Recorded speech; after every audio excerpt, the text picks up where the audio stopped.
রাত 12টায় সে তার বন্ধুর দরজায় কড়া নাড়ল। যখন বন্ধু দরজা খুলল, তখন সে হাত জোড় করে কাকুতি মিনতি করে বলল, দোস্ত, সব পথ বন্ধ হয়ে গেছে, সবাই না করে দিয়েছে, তখন তোর কাছে এসেছি। আমার 1 লক্ষ টাকার দরকার, সেটাও এখনই। আমি খুব বড় বিপদে পড়েছি। বন্ধু চুপচাপ ভিতরে গেল আর তার হাতে 1 লক্ষ টাকা ধরিয়ে দিল। টাকা নিয়ে বন্ধু চলে গেল।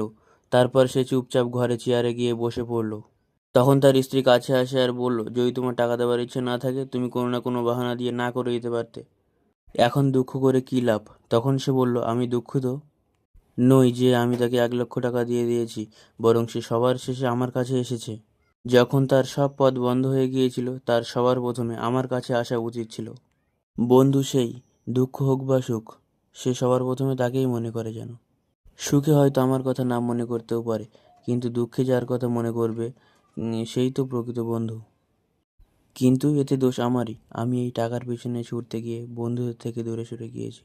দূরত্ব বাড়তে থাকলো আর আমি টেরই পেলাম না।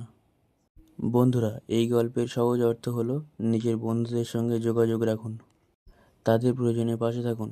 যখন তাদের দুঃখ আসবে, তখন যেন সবার প্রথমে তোমার কথা মনে পড়ে। সব কিছু এখানেই থেকে যাবে, শুধু এই বন্ধুত্ব, যা শেষ নিঃশ্বাস পর্যন্ত থেকে যাবে। এই ভিডিওটি মেনশন করুন তার কাছে, যে তোমার প্রকৃত বন্ধু।